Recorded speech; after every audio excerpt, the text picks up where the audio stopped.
Right, should we make a start? Hello, welcome everyone. Thank you for joining us for today's event, co-hosted by the Oxford Climate Society and the Oxford Vegan and Vegetarian Society.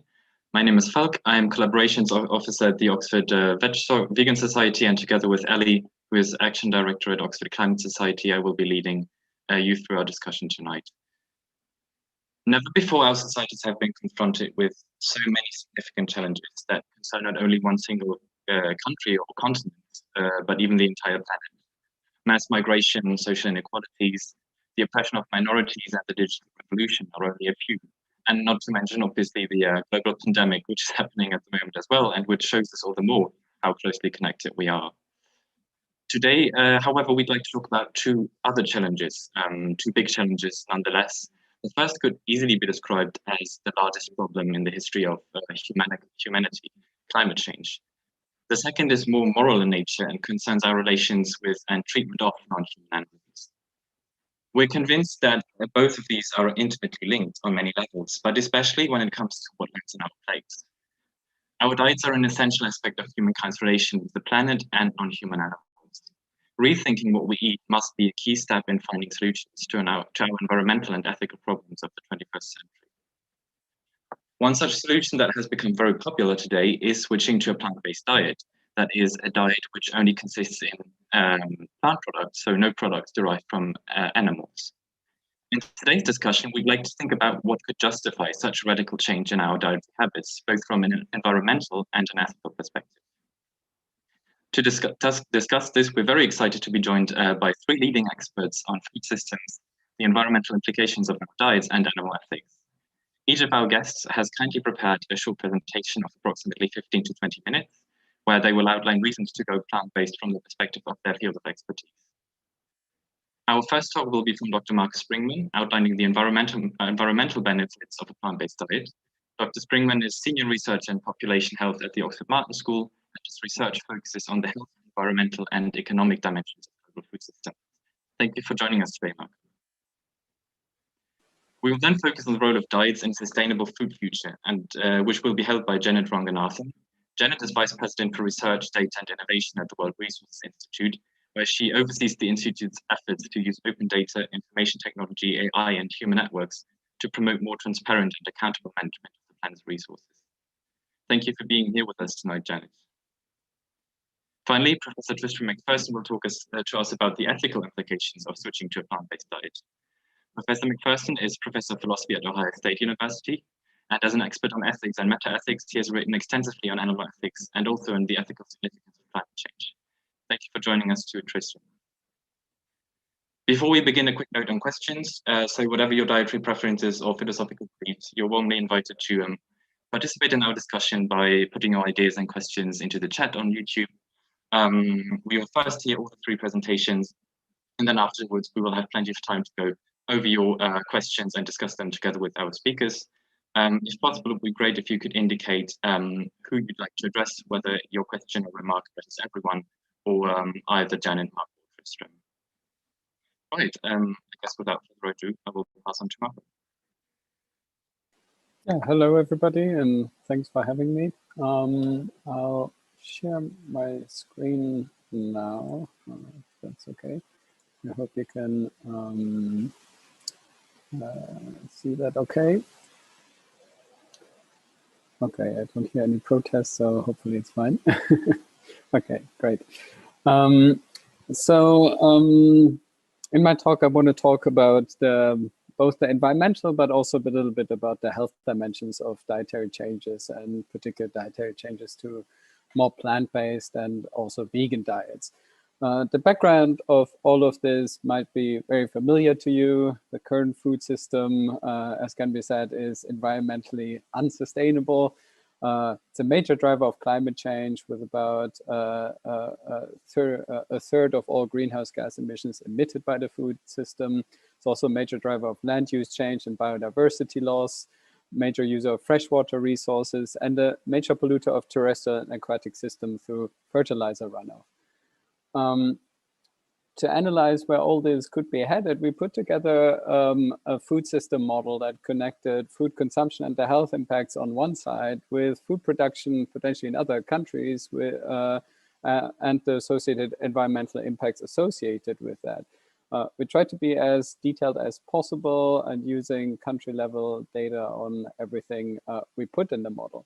And projecting forward on a range of different trajectories, we found that if we don't change course, we are really running the risk of exceeding key planetary boundaries related to climate change, land use, water use, and fertilizer application related to nitrogen and phosphorus by the year 2050. And here you see it's not just a little bit of an increase in environmental pressures that we see, but in parts a doubling, for example, of greenhouse gas emissions due to a continued westernization of diets with more animal source foods and also slightly higher population levels.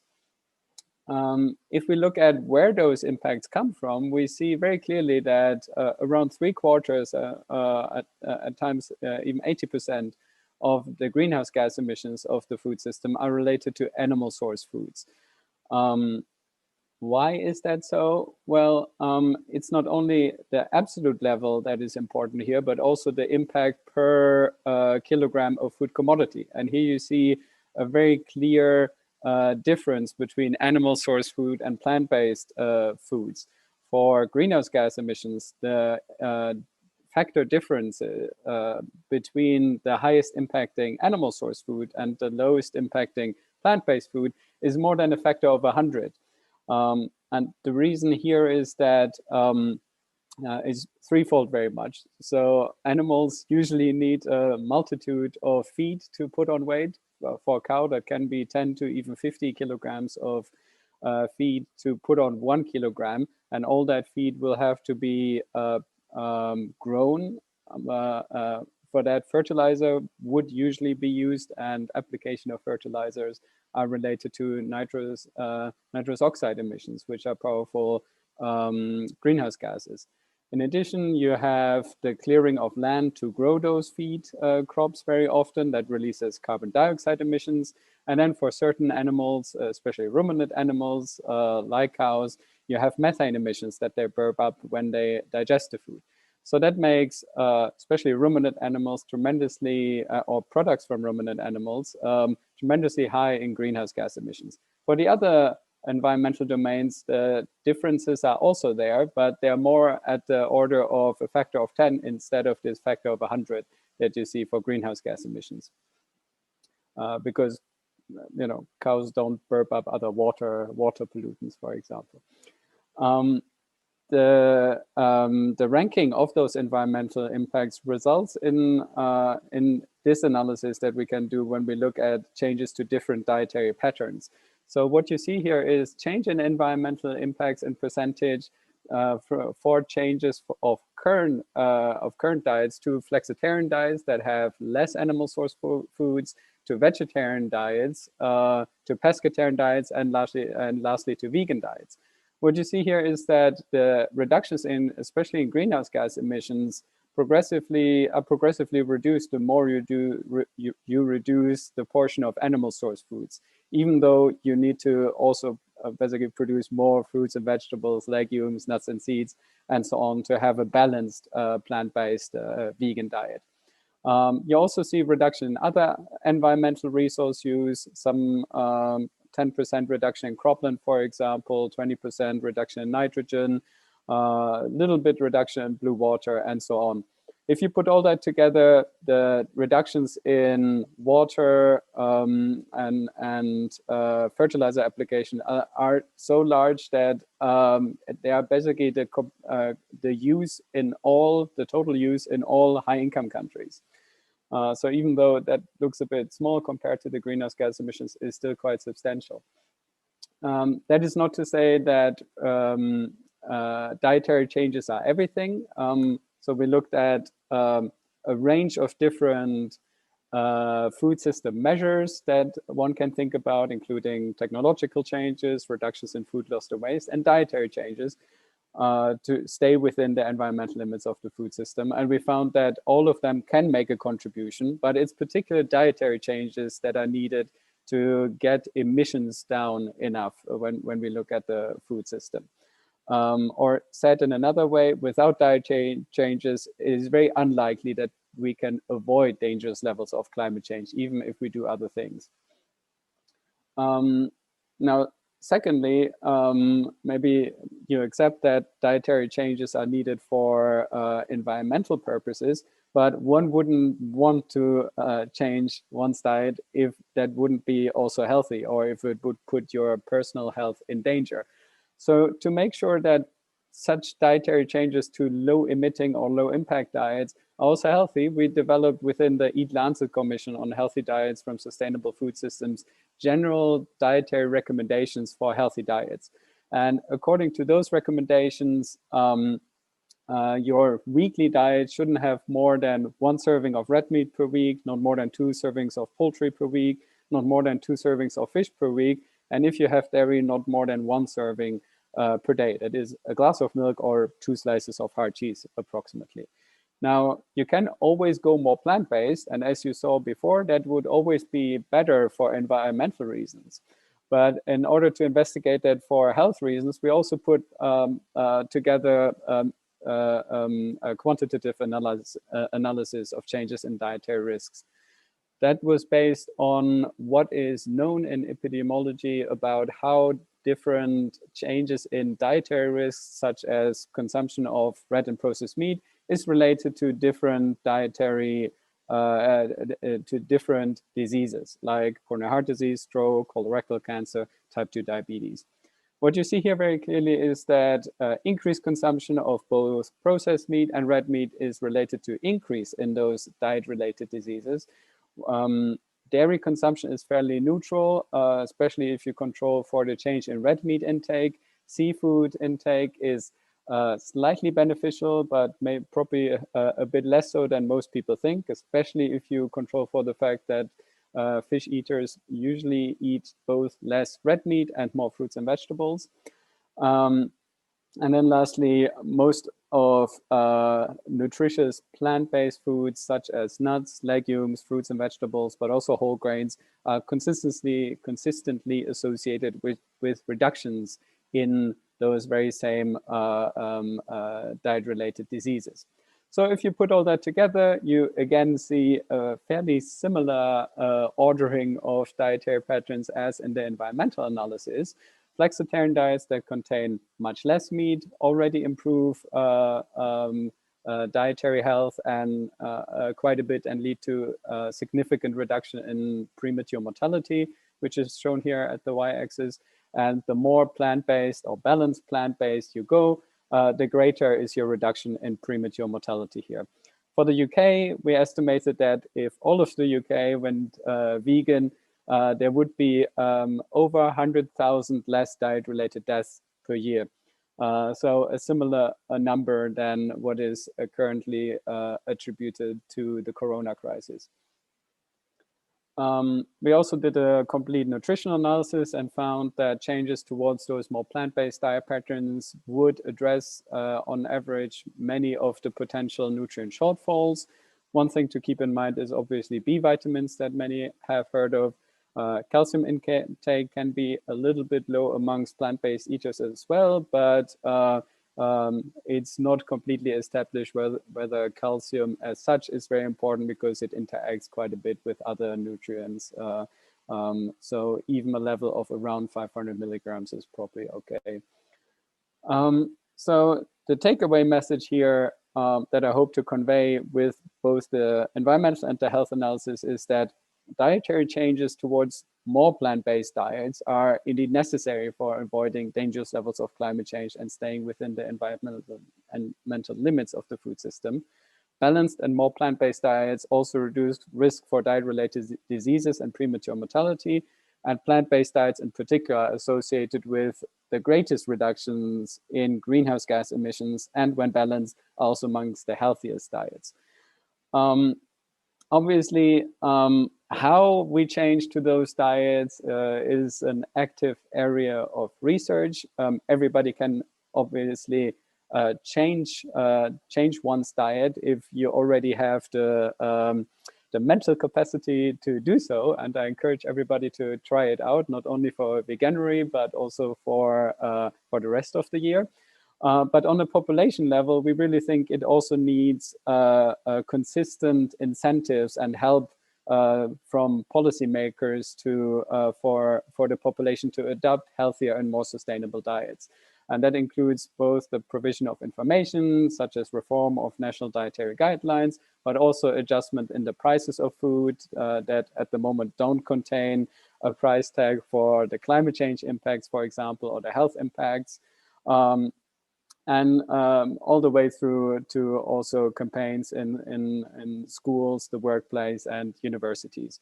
And hopefully we can maybe chat a little bit more about that. And I think Janet also will talk a little bit about strategies for dietary change. I guess that's it from me. I look forward to the discussion, and I wish you best of luck in your personal journey of dietary change. Cheers.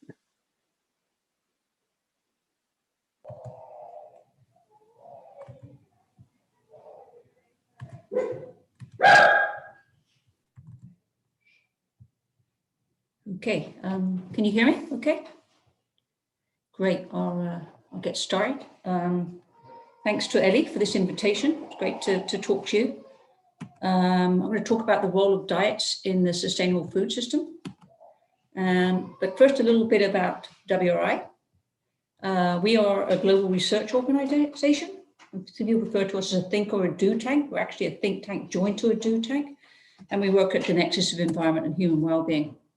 And today, I'm going to focus on the work, a report that actually was about 6 years in the making, called Creating a Sustainable Food Future. And it sought to answer this question: how can the world feed nearly 10 billion people by 2050 in a way that advances human development while reducing pressure on environment? And we specifically looked at land, greenhouse gas emissions, and actually food security. It's kind of a tale of three gaps.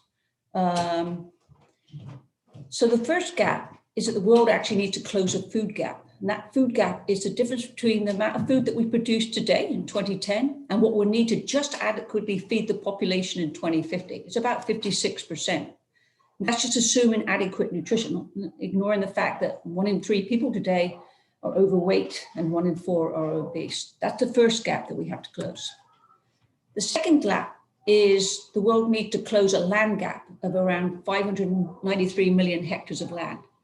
This is the gap between the amount of land that we use today for agriculture and what we need to close that 56% gap, assuming that agricultural productivity increases at the same pace as it has for the last 30 years, which is a very optimistic assumption.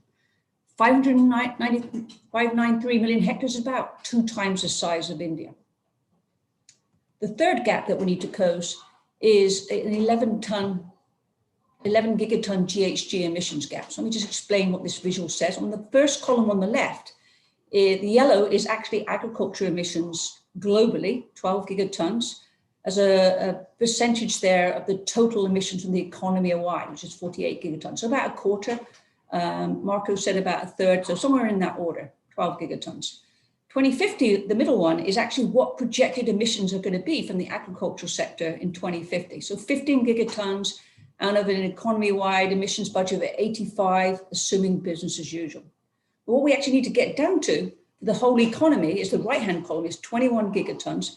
So actually allocating that proportionally amongst agriculture, we need to bring agriculture back to 4 gigatons.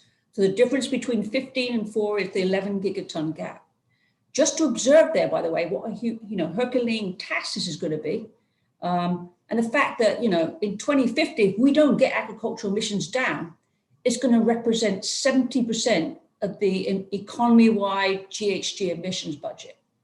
So I'm always telling our climate program in WRI, and I speak a lot about the energy sector and the transportation sector, but perhaps a real Herculean task here is actually to bring the agricultural emissions down. You need to do that thinking about things as a food system. So are you actually just seeing my Zoom camera in the middle of the screen, or are you, Ellie, perhaps you could tell me? You see the whole screen? We can see, you can see the whole screen and your Zoom camera just in the top right. Okay, great. On the YouTube. Okay.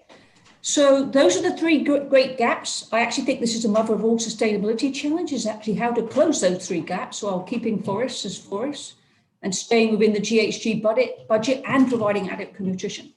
And the answer is that there's no silver bullet solution here. I know today we're going to talk about shifting diets, but I want to put out the whole kind of menu of solutions that we identified as part of that 6 years of work. And I haven't got time to go on them, but I want you to see them. The course one is about reducing growth and demand. So things like food loss and waste, diets are in there.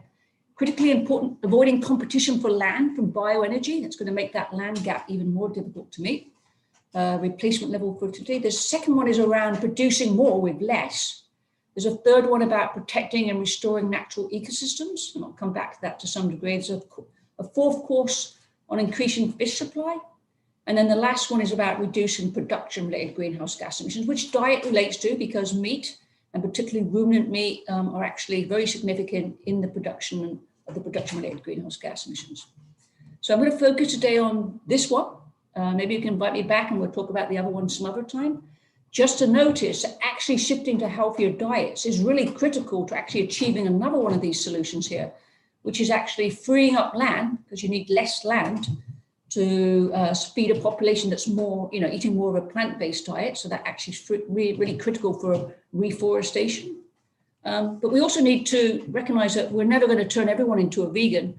So we do need to reduce the footprint of the meat that we do produce. And then over here are the production-related emissions.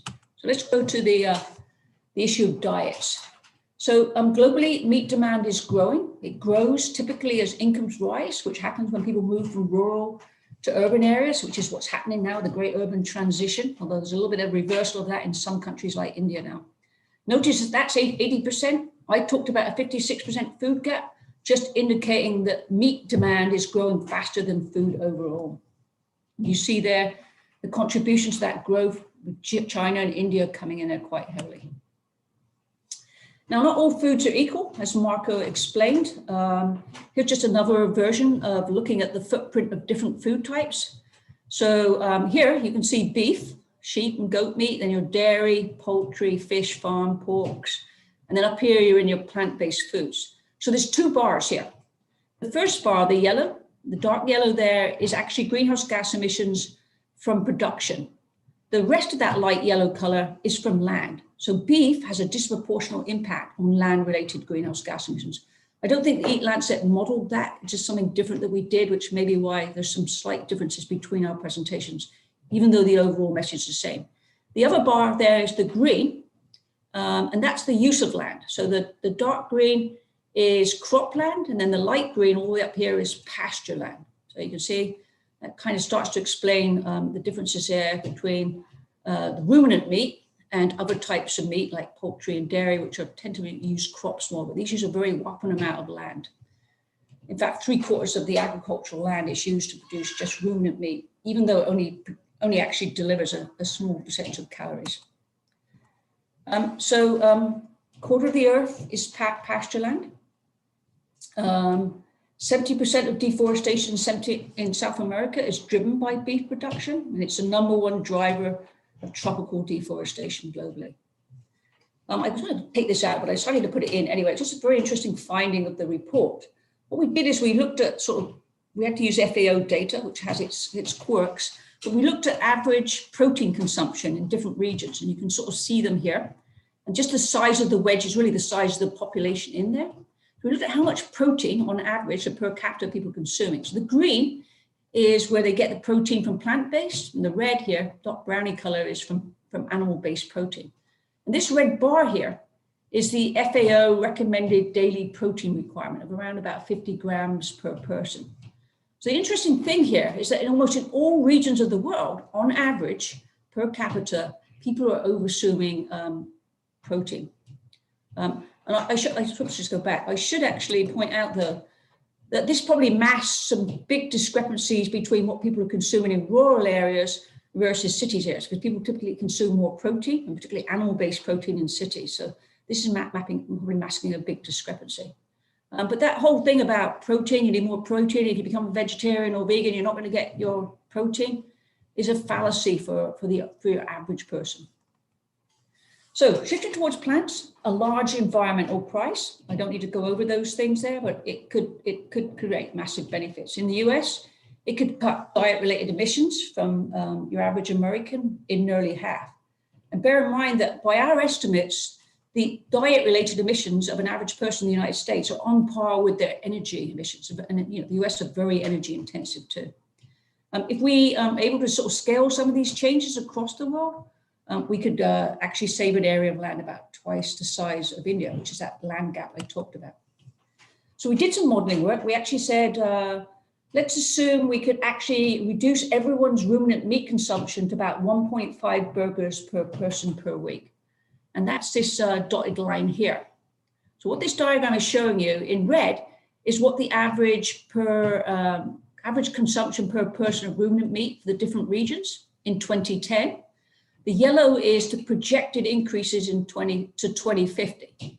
So, a little funny thing there is actually the US is actually reducing its ruminant consumption on average. That's why you see it going down there. But you see a lot of the world here. We've really got to focus on these kind of high consuming countries to bring it down and almost to create some planetary space here for poorer countries to actually eat more.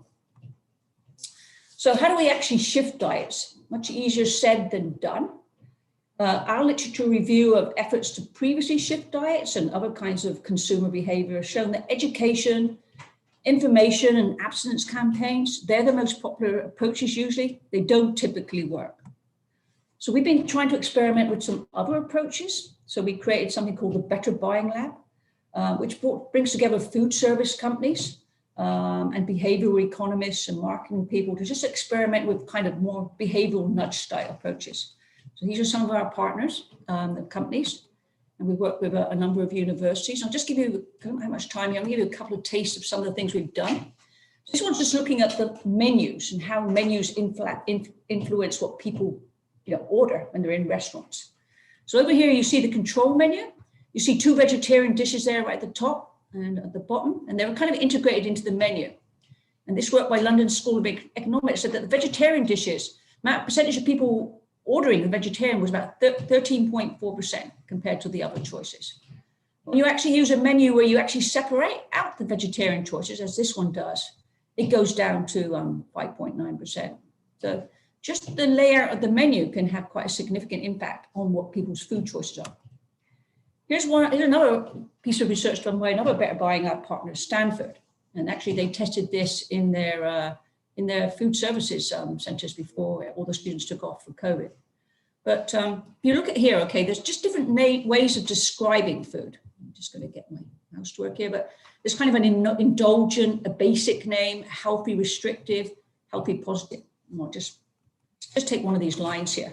So how you describe the food on the menu has quite a profound impact on what people order. So here's one example: twisted garlic, ginger, butternut squash. Sorry about that. Very indulgent name. The basic name would be you just put on the menu butternut squash. You wanted to go with a healthy restricted name, you might say butternut squash with added sugar. Or if you wanted a healthy positive, it might be antioxidant rich butternut squash. So the Stanford folks looked at the impact of these different names on ordering. And you kind of see here, this is the number of meals that were chose and selected with these different names. So you see much more people ordering with the indulgent name than the basic name. It's really bad news for the health folks, though. The health labeling didn't really help at all. In fact, it somewhat hindered whether it was positive or negative. Another thing that we've done at WRI is to launch a collaboration called the Cool Food, where we're working with companies in the food services sector. Actually, some universities are in there and some government agencies to actually commit to reducing their food-related emissions by 25% by 2030. So by doing it by actually shifting the customers to more plant-based diets, using some of these techniques that we've talked about: product placement, presentation, promotion, and so on. So just sort of wrapping up here now, I'll just say in America, the interest in plant protein is growing. About a quarter of Americans report eating less meat, and 1 in 10 millennials is in fact a vegetarian or a vegan. Just interesting that technology has moved very fast here. I should have bought some of the IP when it came out. I didn't, but Impossible Burger Now, you know, from a whopping 0 in 2016, whopping 15,000 restaurants, and it's grown. This is completely out of date now. A little bit about Americans. Their diets have been shifting. So here what you see is the decline in beef since the 70s, probably about 25% decline there. But at the same time, chicken's been going up. Well, we didn't look at ethics, but you need a lot more chicken to provide a same amount of protein as one cow. So on the ethical issue, more lives sacrificed there. But that's changing. It's good news. It shows that diets can shift even when you're not even trying. And now I want to come back to that menu and end. Remember the 5-course menu and the 3 gaps? So I just want to go back and show how each of those menu courses help with the close the food gap. So here's the food gap at 56%. You don't even see shifting diets. Sorry, swapping around here. You don't even see shifting diets here because all it does is it shifts down to calories. It doesn't actually close the food gap. It just reduces the footprint of producing the calories. But the big ones here are, you know, increasing productivity, replacement fertility, better plants and crops, a little bit there on diets, and reducing food loss and waste. Let's talk about that land gap. Remember that 600 million hectare land gap between the land we use today and what we would need to produce the calories? Suddenly, you know, here you are, you see it. Slide in. Shifting diets plays a massive contribution. So there's a key point here that shifting diets is a land-sparing strategy, which is actually really critical to actually achieving that GHG reduction target, and actually not only achieving the 2-degree one, but be going down to 1.5 because you need massive reforestation for that. And I also talked to my colleagues at WRI about, you know, if you really want avoided deforestation, you know, perhaps you ought to be arguing for shifting diets. That's probably more effective than putting in a protected area where all you do is probably drive the deforestation to another country that has weaker laws. And then lastly, the GHG gap. Remember the 11 gigaton GHG gap? You see the whole menu on the display here, that there's no, again, big silver bullet, but you'll see shifting diets coming in here and increasing the productivity and using less land to produce meat, and then here reducing the production-related emissions that Marco talked about. So that's it. Thank you very much. Back to you guys.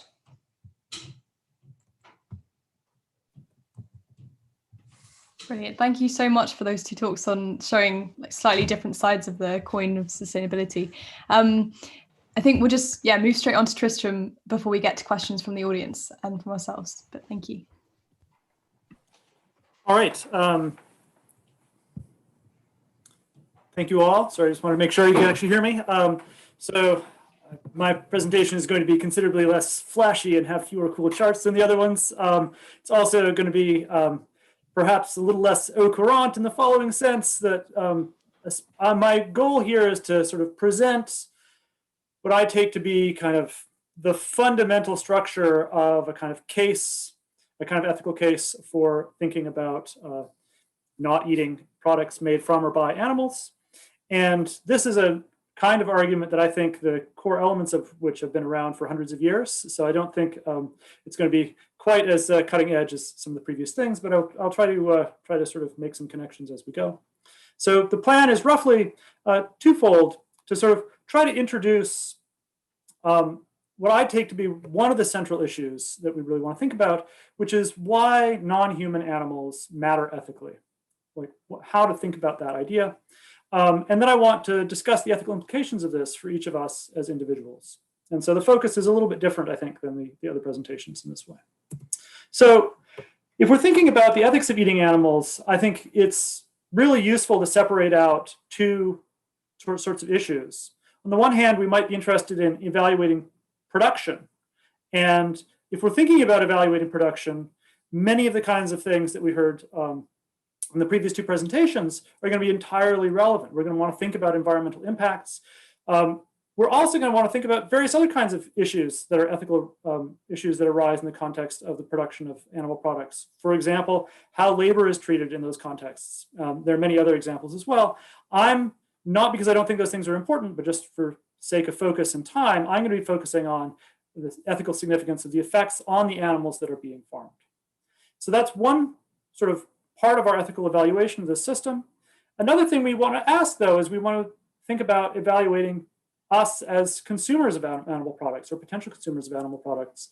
And we want to think in that context about the ethics of our relationship to the production. And that's roughly those two things is going to sort of structure the discussion I'm going to offer you guys right now.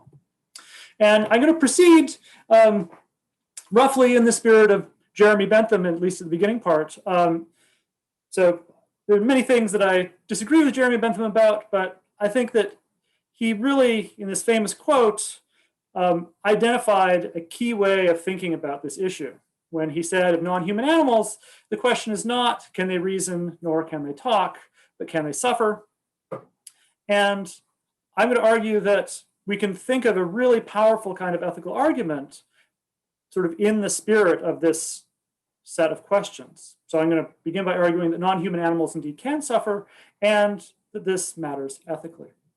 So it's actually somewhat controversial amongst philosophers whether non-human animals can suffer, in part because it's controversial amongst some philosophers how to think about suffering, whether suffering requires that you have some sort of self-awareness of like bad things happening to you. That sort of thought is that some philosophers think suffering requires something like that.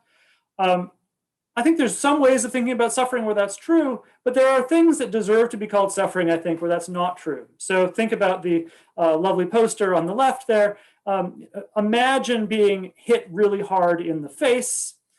I can't speak for any of you, but were such a thing to happen to me, there wouldn't be a lot of reflective self-consciousness going on. I would just feel really awful. Like in general, really intense, agonizing pain is the kind of thing that crowds out thoughts like, oh my, this is happening to me. And I think it's also very plausible that that kind of agony is a bad way for things to be for the person who's experiencing it. And that kind of understanding of suffering is something which I take it is shared by the person who's being punched in the face on the left and the injured wolf on the right. I take it it's very plausible that there's a way that it's like for the wolf to be experiencing their injury, and that way it's like for them is a very bad way for them. It's something that will feel awful. And then, so when I'm going to talk about suffering, I'm going to talk about that kind of awful feeling, and it seems to me extremely plausible given what we know about the neurological structures that underlie our mental lives and our evolutionary heritage, that a wide range of non-human animals are capable of suffering in that sense. Okay, so that's the first point. The second point that I want to make, and this is kind of the first sort of key ethical point, is about the wrongness of inflicting suffering. And so just to make this vivid for you, imagine that I'd decided to do something, we'll say deeply misguided as part of my presentation here. Imagine that I'd brought to this presentation a cute little kitten in a cage, a gallon of gasoline, and some matches, and proceeded to do a real live demonstration to try to elicit some of your intuitions about a real life case by setting fire to the cat. I take it this would be a really awful thing for me to do. And I take it one reason why what I would do would be wrong would be I would expect traumatizing everybody in the audience, and that's a thing that I shouldn't be doing. But I take it that there's a much more direct and central reason why what I would be doing would be wrong. Namely, I would be inflicting agonizing suffering leading to death on the poor kitten. And I take it that that's a kind of thing that all of us are capable of reflecting and noticing that that is an completely morally heinous thing for me to contemplate doing. So what should we take from that point? Well, I think the first thing to take from that point is that there's nothing special about kittens, although kittens are especially cute. It's not the special cuteness of the kitten that sort of forms the core explanatory heart of what's wrong about what I would be doing. What I would be doing would be equally wrong if instead I'd done the same thing to a puppy or to a full-grown cow, for that matter. What's wrong about what I would be doing was that I would be inflicting suffering on a creature that's capable of experiencing it without any particularly amazing special reason to do so. There are certain times when it's appropriate to inflict suffering on someone. My dentist inflicts suffering on me every time I go to the dentist, but they have good reasons for doing so because it's required in order to save me from worse suffering later because I have terrible teeth. That's not the case in what's going on in the case of this kitten. Now, so I think that we can draw from this a kind of general lesson. And the general lesson is that it is quite generally wrong, other things being equal, to inflict suffering, and especially dramatic suffering. And this is relevant for our thinking about the ethics of our food system, because it's a fact about our food system that sort of treatment of non-human animals in the food system in ways that lead to dramatic suffering is a kind of endemic feature of our food system. And especially as our food system becomes more efficient and more concentrated, and there are more concentrated animal feeding operations of the kind that you see in this somewhat dystopian photo here, it becomes a more and more central aspect of our food system and the way that animal products are produced for us. Okay, so I now want to step back from these particular points and sort of sum up the first part of my discussion. I've tried to suggest that non-human animals can suffer. I've tried to suggest that my horrible example case of setting fire to a kitten is not special, that other things being equal, it's wrong to inflict suffering. I've suggested that almost all animal products are produced in ways that make animals suffer. I haven't talked about the thought that almost other things are almost always equal. I'd be happy to talk more about that in discussion if you'd like. But if that's the case, we can draw the conclusion that almost all animal products are wrongfully produced. Okay, so where do we go from here? Well, I think that if we draw the conclusion that our contemporary animal agriculture system is engaged in systematic wrongdoing on a grand scale, I mean, we're talking about billions and billions of animals being made to suffer horribly and killed every year, I think that's already a pretty radical ethical conclusion, and I think it has implications for our policy views. And so many of the kinds of policy and policy change proposals that we heard from Janet and from Marco suggest themselves here. And I don't have a lot to add to that. I haven't thought enough about those kinds of policy issues to think about what sorts of policies precisely are going to be both most just on the one hand and most effective on the other, compatible with our democratic institutions, etc. However, but we can also think about what does this wrongfulness mean for us as individuals? And here, this is the part of thinking about food ethics that I think is actually philosophically the deepest and the most difficult, or at least it raises what I think are some of the most difficult issues in contemporary ethics. And here's the challenge. I'm going to find like another old scraggly guy. This is Leo Tolstoy. He famously said that kindness is incompatible with steak. Now, I think there's a natural kind of response to Tolstoy, which is an omnivore might reasonably say, look, there's nothing unkind about what I'm doing when I order the steak. My eating the steak, after all, doesn't harm the cow. The cow, by the time I order the steak, is already dead. Now, you might think this is in some sense just rhetoric. There's nothing to this kind of challenge. But I think the challenge is actually pretty striking. And it's pretty striking in part because it's actually quite unclear whether ordering a steak at a restaurant is going to make any difference at all to the amount of suffering that, for example, cows experience in the world. And because there's that unclarity, I think the omnivore's challenge becomes quite potent. Now, there's a natural thought to have in response. You might think, if I shouldn't kill the cow, then I shouldn't eat the cow. Right? I shouldn't eat the steak. It's made from the cow if I'm not willing to kill the cow, and I shouldn't be willing to kill the cow because that would be bad. And I have to say, I once found this line of reasoning very natural. When I first became a vegetarian, I became a vegetarian in light of this kind of reasoning. And again, Tolstoy himself claims that a person who would not be willing to kill a cow but is willing to eat a steak would be, there's a certain kind of deep hypocrisy here. Now, I've come to have a lot of doubts about this kind of natural thought. One doubt I have is just whether this thought is true. So let's just take a different kind of example. Suppose you're driving down the road and the car in front of you hits a deer by the side of the road, the kind of thing that happens on American highways not infrequently, and the deer dies and the other car, it's a very large car presumably, drives away. Now you have a dead deer in front of you. Suppose you know how to dress and prepare the deer and you could make yourself a meal of venison. Is it the case that you shouldn't do that because you shouldn't kill the cow, shouldn't kill the deer? It's quite unclear to me, I have to say, whether we should think that there's something deeply wrong with eating roadkill simply because there's something wrong with trying to hit animals with your car. But secondly, even if it is true that if I shouldn't kill the cow, I shouldn't eat it, I find myself wanting to understand why. And it seems to me that merely pointing to something like hypocrisy doesn't tell us the underlying explanation of why it would be wrong. It merely puts us in a position, points us to thinking that there's going to be some other explanation or argument. So what I want to do now is I want to suggest a different kind of approach. So the idea is to focus on the relationship between my behavior on the one hand and what we're taking after the first part of my argument to be a sort of pattern of wrongful animal agriculture on the other. And we can ask, well, what is that relationship?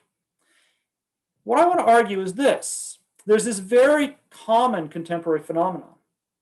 There are patterns of behavior that together cause terrible effects, even though no one of the relevant acts itself by itself causes a noticeable bad effect. I take it this is true of the kinds of acts that contribute to climate change. In virtue of sitting in here in my gas-heated house, I am contributing to climate change.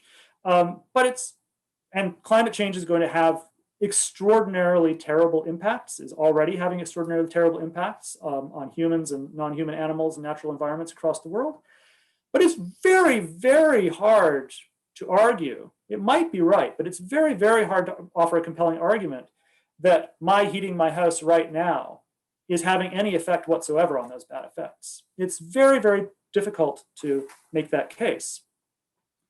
It seems like what I'm doing is a mere drop in the ocean, as they say. Right? Similar things are true about air pollution. Similar things are true about consuming goods made with child labor or sweatshop labor or slave labor, etc. In all of these cases, the consumers as a group certainly make a huge difference. If there was no demand for these products, they would not be made in the unjust ways that they're made. But in each of these cases, it's very unclear that changing an individual's changing their patterns of consumption is going to make a change. So what should we think about this? I think this kind of pattern, which I think is ubiquitous in the contemporary world, poses a distinctive kind of ethical challenge. We want to understand what each of us face as our ethical obligations in light of being a party to one of these kinds of patterns. And I think that there's a sort of natural story to be told. We as individuals sort of partially constitute an important part of a social pattern, and then that social pattern has ethically significant effects. And that can be true even if we as individuals do not in any significant way make a difference to those ethically significant effects. And this is the sort of underlying picture that I describe as sort of underwriting what I call an ethic of contribution. The idea is that we each have reasons to avoid contributing to vicious social patterns and to resist those vicious social patterns. That is, to take steps to try to do the sorts of things that would result in those patterns changing. And it seems to me that omnivorism is a kind of vicious social pattern. Omnivores together make a huge difference to how much non-human animal suffering there is. And so by being an omnivore, you are contributing to that pattern. You are partially constituting the overall pattern of human behavior that is bringing about these terrible effects. Now, that's one kind of argument that one can make. And that allows you to kind of sum up and make a sort of general argument for the wrongfulness of eating animal products. You start with the points that I made in the first half of the talk, right? Those points entail that the production of animal products is itself a kind of vicious social pattern. And because the factory farms would not exist without consumer demand, eating animal products is a kind of behavior pattern that contributes to the vicious social pattern. But I've suggested that other things being equal, it's wrong to contribute to a vicious social pattern. And because of that, other things being equal, it's wrong to eat animal products. Now, one thing I want to emphasize is it seems to me that the first part of the argument about suffering of non-human animals is the sort of thing about which it's possible to have disagreements, but those arguments, I think, are about as compelling as arguments in ethics can be. On the other hand, I don't think that's true of the arguments about contribution ethics. The sort of view about contribution ethics that I offer is one of a wide range of ethical views that philosophers defend about how to think about, in these kind of wicked problems where we collectively do things that bring about bad results, how to think about our individual ethical obligations. There are many competitors to the kind of view that I've set forward here. But it seems to me there's an important kind of ethical task for the ethically sincere omnivore, given the first part of the argument, which is to explain what goes wrong with the story about contribution ethics, and to offer an alternative, which on the one hand explains why it's okay to continue to be an omnivore, and on the other hand, which doesn't simply have the implication that none of us have ethical obligations to do anything in the face of these wicked problems, which strikes me as a kind of a reductio of a view, because these ethical problems really are, I think, some of the most central and pressing ethical problems that we face. Now, I want to close by just saying one rhetorical thing, which is that one of the things I realized during Janet's talk is that I've probably rhetorically done the very thing that Janet has pointed out is probably the least productive thing to do in this context, right? I haven't framed things positively and enthusiastically in terms of like how awesome it would be if you decided to eat more plant-based, to make more plant-based choices. That's because I think this is the kind of most perspicuous way of making the argument. I don't think it's the most persuasive way for making the argument. And so insofar as I care about what people choose to do, I apologize for that poor choice, but I do hope that it allows for a good discussion nonetheless.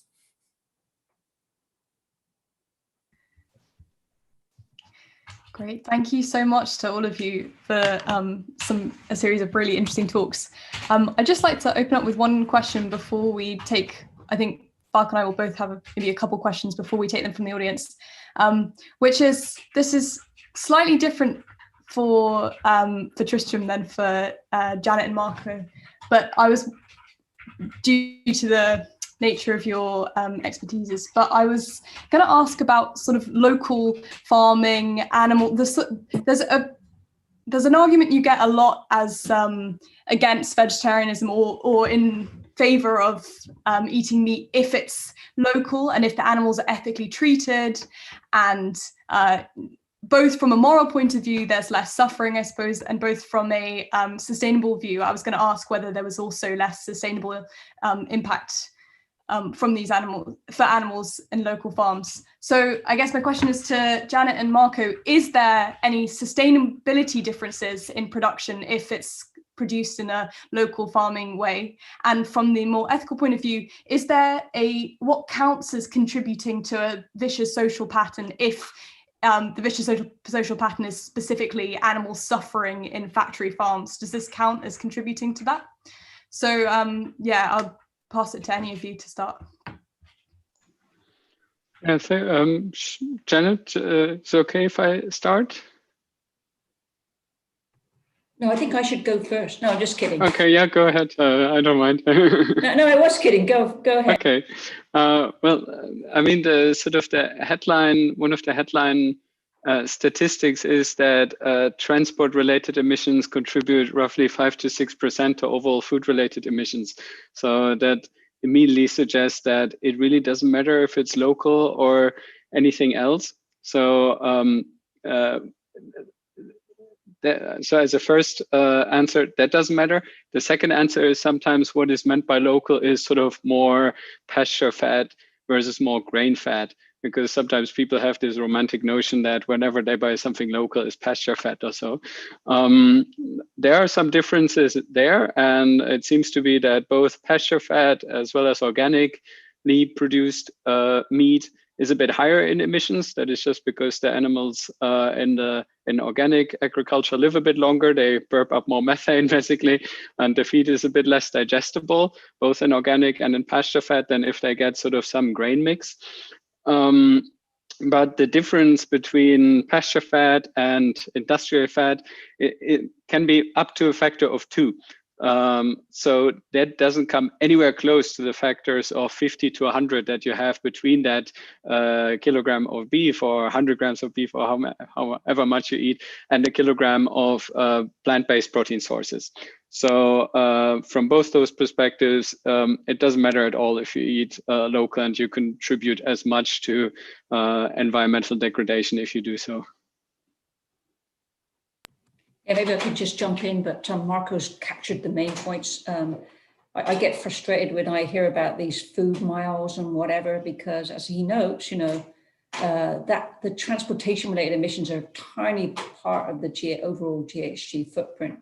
And actually, I like the way you framed the question, Ellie. You very carefully said, from the production point of view, is local. People often say, from a sustainable food perspective, is local good? And I actually say, well, actually, the most important thing you can do, the most important factor that you can influence on terms of sustainable food is not how it is produced, but it's your own dietary choice. That has a much more profound impact than any of these things about whether it's labeled this, that, or the other. So totally agree with Marco on that. I will say that I just sort of introduced this into here. I don't really know what to do with it. Maybe Tristram can respond to it. The analysis that I've looked at, and I look at some of these meta-analysis comparing concentrated feedlots for beef production and pasture-led. And unfortunately, from what I can see, concentrated feedlot generally have a lower GHG footprint per kilogram of beef produced than the sort of pasture land, and that's sort of unfortunate. I don't really like that, but that's what the science says. But in any event, Tristan, you nearly convinced me. I worked in an abattoir one summer vacation, and so that was enough to put me off for life. So I'll maybe just add one thing. I think I'm entirely in agreement with what Marco and Janet said. I mean, one other thing to be said is there is actually, if you're concerned about land use, there's actually important kinds of trade-offs between, or at least there can arguably be important kinds of trade-offs between sort of animal welfare considerations on the one hand and land use footprints on the other, because if you're raising, say, pasture animals in a more humane way, you are going to be using more land. And so if you're just concerned about land footprint issues, that can be sort of a different kind of concern. I should say one thing with respect to the kind of ethical argument that I offered. I've made things much simpler than I like to in the context of this talk, just for the purposes of time. One of the things that I'm inclined to say about getting meat from, as one of my former colleagues used to put it, sort of happy farms. And I'm inclined to say that the issue there is that if you look at from the kind of animal sort of direct concern for the animals sort of perspective, those products are being made by killing animals very early in their lifespans, very early in their natural lifespans. And so even if you imagine that their lives are actually pretty good lives while they have them, and you imagine that they're being killed relatively painlessly, there's this extra question about whether there is an ethical reason against simply deciding to shorten those animals' lives for the purposes of enjoying the products that result. Now, some people think that there's this sort of striking ethical asymmetry, that it's bad to cause suffering in non-human animals, but it's not clear that it's bad to painlessly kill a non-human animal. And I actually think when you think about people's intuitions are kind of go different ways on this. But I won't go into the details because it's a little bit complicated, but I actually think it's almost impossible to defend that claim. And when you look at philosophers who sort of taken this issue up, overwhelmingly philosophers just kind of conclude these things have to stand or fall together. And one way of thinking about this is just imagine that you have a pet, and imagine that you take your pet to the vet, and the vet says, we'll need to perform this slightly painful surgery on your pet. And if we don't, they're going to die. It would clearly be okay to perform this slightly painful life-extending surgery on the pet. But if it's objectionable to cause suffering to a non-human animal, there's got to be something that explains why it's okay to do it in this case. And the reason why is that you are giving that animal the enjoyment of much for future life. And that sort of suggests that the future life of the animal has a kind of ethical significance that is of the kind that is kind of goes into the hopper with the suffering, as it were, and can outweigh it. That's a very, very simple version of the kind of thought. But if you start thinking that, it's very hard to then think, oh, well, but it must just be okay anytime you want to just kill such an animal painlessly. That strikes me as very, very hard row to hoe, ethically speaking. Great, thank you very much. I have a question which is inspired by what Janet said about pasture farming and the environmental implications of that. And I suppose it's rather addressed to Tristram. Is there, given that we might need to make trade-offs between the ethical considerations we think we owe to animals and their well-being and those we owe to protecting the planet and the climate, how would we go about making those trade-offs? If, for example, we imagine there's a situation where the path that leads to less animal suffering is the path that contributes more to climate change, or has a more negative environmental impact. Do you think there's any way to make these kind of trade-offs?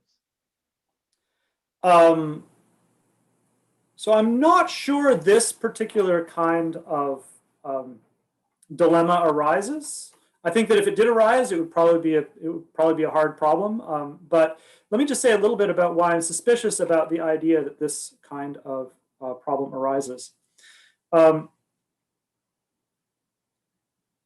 Think about what, as somebody who takes animal welfare very seriously, what sort of our goals should be. I take it that our goals should be that there are fewer farmed animals, and certainly fewer farmed animals that are being made to suffer, but it's not really clear that a sort of, given what I said about the sort of shortening of non-human animal lives, et cetera, and ethical objections to that, it's not really clear that animal welfare, our animal welfare concerns can be adequately addressed by producing, say, the amount of animal protein that we currently are, but doing so in a way that like uses up many more other kinds of resources by treating those animals in better ways. Because I think like just the whole economic structure around the production of animal food products strikes me as basically ethically objectionable in a sort of wide variety of ways. And so I think that a kind of just future, a better future to look forward to from both perspectives is a future just in which there are vastly fewer farmed animals. And a world in which there are vastly fewer farmed animals is a world in which it seems to me that we don't have the kinds of ethical objections concerning animal welfare that I was raising, but at the same time, the kinds of, say, climate burdens that and just calorie footprint burdens that Janet was talking about in her presentation, those things, again, get ameliorated because there is more land, there's more land for the production of, more land and more resources for the production of plant-based foods. So that's my inclination, is to think that there isn't a kind of deep problem that arises at that scale. There are some very hard questions. For example, think about, in the United States, this is a huge issue.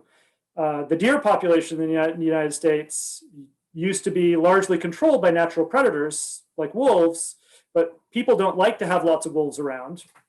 And so in the absence of wolves, you kind of have exploding deer populations. So one hard ethical question is like what you should think about, say, environmentally based deer culls and this kind of thing. I don't have a lot to say about that, other than that does strike me as a really hard kind of ethical question, where things about the effects on the particular animals on the one hand versus the sustainability of the local ecosystems on the other. That seems to me to be a context where those kinds of things can arise as deep tensions.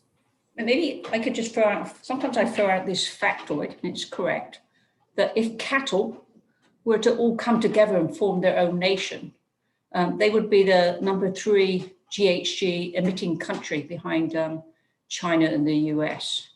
And so if they went to Glasgow for the COP, I wonder what their position would be on this.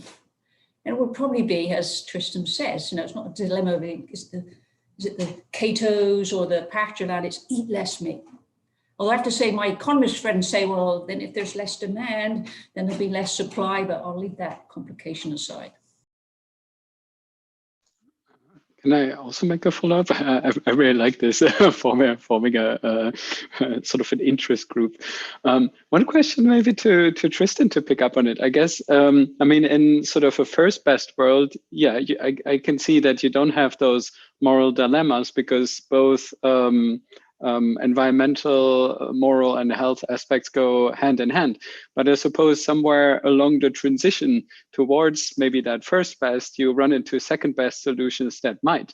And I think Janet actually also mentioned that we see a rapid increase in chicken meat, poultry, which is associated with a much higher number of animals suffering. Yet, from a climate perspective, it would surely be better to eat chicken instead of beef if you eat the same amount of serving, but that same amount of serving is more associated with more animals, right? I wonder what your position is there on whether one can make an argument of sort of ranking between sentinel beings or what have you.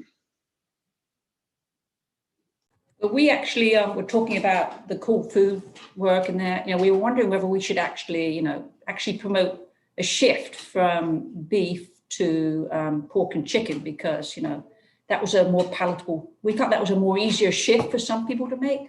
But the comments of a colleague and friend at the Humane Society about, well, all you're doing is increasing the amount of suffering to give a certain amount of meat, persuaded me at least that actually let's just focus on reducing beef consumption. So and replacing with plant-based food.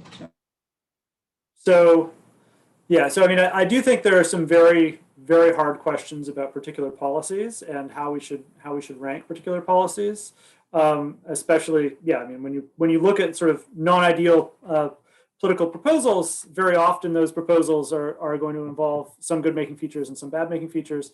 The particular case, there's actually sort of a sort of in animal ethics circles somewhat famous argument arguing that, like, if your only concern is something like animal welfare, you should be sort of enthusiastic about pasture-raised beef, because, like, even if you're eating, say, a purely plant-based diet, lots of non-human animals are going to die in the production of that plant-based diet, especially, anybody who's ever been on a farm knows you've got to do something about the varmints that are going to try to eat your corn.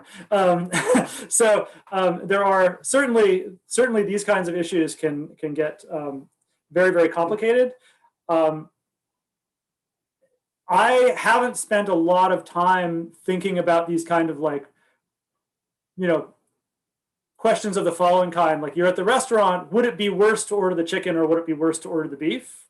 I confess, when we get to questions of that kind, I'm worried that, like, we may just not be in a good position to answer those questions, because there are so many complicated questions about how to think about it. Just the ethical structure in the background gets so complicated, and our ability to understand the different issues becomes very complicated.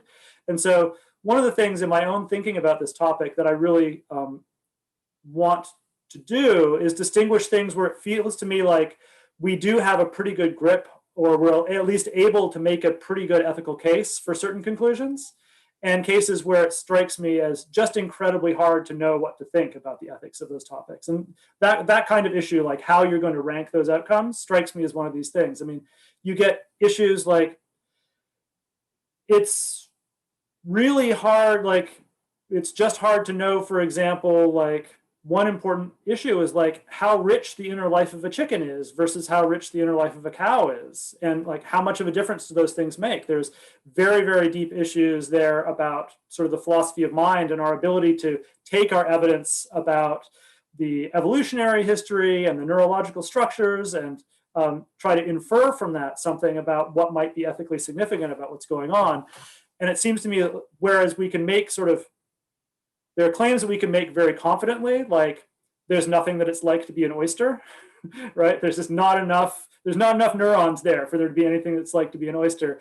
And there almost certainly is something that it's like to be a cow, although it may not be quite as rich as what it's like to be a chimpanzee or what it's like to be you. But then if you start trying to make comparative judgments with things like chickens and cows, I'm inclined to sort of throw up my hands and just be like, this is above my pay grade.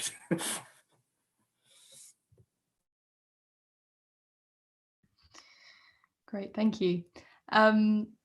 So I'll just, sorry, in the last couple of minutes, I'll just take a couple of the audience questions. So someone says, what impact does the consumption of seafood specifically have on the climate? And I guess I also just want to throw in there another broader thing, which is that there are all sorts of myths out there about how different, or I don't know if these are myths or not, but that foods like soy proteins or whatever are actually, you know, causing deforestation. And there's a lot of arguments out there about how alternatives to meat are just as bad as meat as well. So I was wondering whether, if I throw over to Janet and Mark on the sustainability side, whether you could answer both the seafood question and also one about more generally weighing up things, the arguments against going vegan. Well, Marco, I'll allow you to go first so I can just fill in at the end. Okay, sure. Well, with seafood, it's very, very diverse. So there are some seafood species that have as high of a greenhouse gas footprint as almost as high as beef, especially if they are large predator fish that you where either in a aquaculture context you need to fish lots of small fish to feed to those big fish, or if you need to catch the fish with deep trawling nets, because then your boat emits a lot of needs a lot of fuel to catch those fish. Those can be very greenhouse gas intensive. On average, the impacts are a bit more similar to chicken and pork. But there are also low emitting varieties. For example, filter feeders like mussels, they usually don't involve, they take stuff out, basically wastewater out, and you don't need to produce any feed specifically for those. So they hardly emit anything at all. Small pelagic fish, like anchovies and things like that, are also very low in emissions because you don't need like deep trawling nets. So there are like relatively sustainable options there. But again, on average, mostly you need more fish, you need more input than you get out, so to say, like with other animal source foods. I think one thing that has received a bit less attention is plant-based seafood like algae, and they can actually be nutritionally a very good complement to a plant-based diet because of the both of the fatty acids, but also the minerals that they can provide. They even have B12, but it's a little bit contentious of how much is bioavailable from those. Soy foods, all the soy foods that are related to land use change in the Amazon, those are all GM, genetically modified soy foods that are basically exclusively used for animal feed. So by demanding pork, poultry, and beef, you basically further that deforestation to grow soy.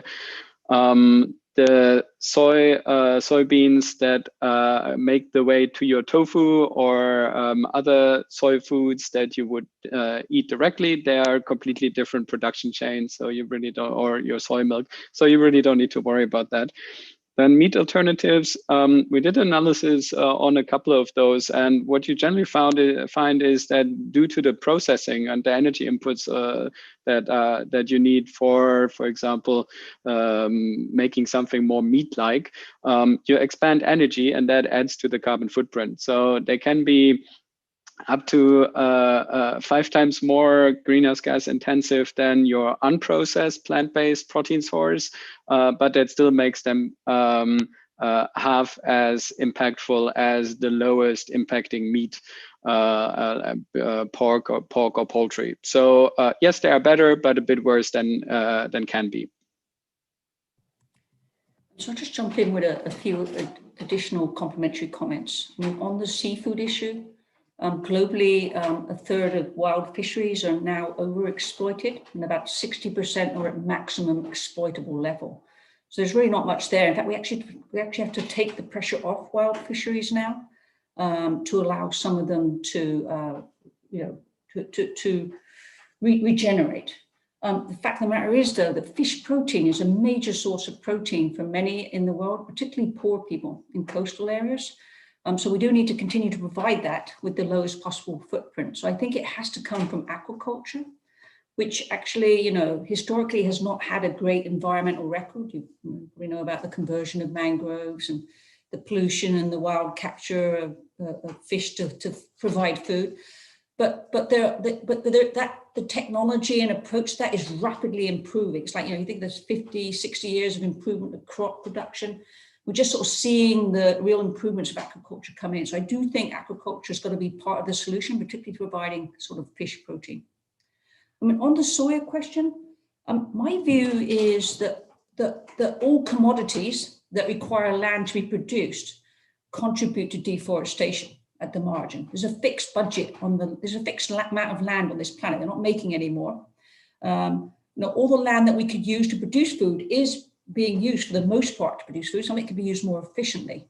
So, you know, I don't want to point my finger at beef and, you know, palm oil in Southeast Asia or soya in Latin America, and then say everything that the US and Europe that cut down its trees years ago is therefore okay, because it's not actually directly deforesting, because at the margin, all of land use contributes to the pressures on forests. So therefore, that's why I focus very much on, you know, how much carbs and grams of protein can you produce per unit of land? Because if you can't make that efficient and the land footprint continues to expand, we won't have any forest left. If we don't have any forests, we won't have any regulated climate, we won't have any biodiversity, we're toast.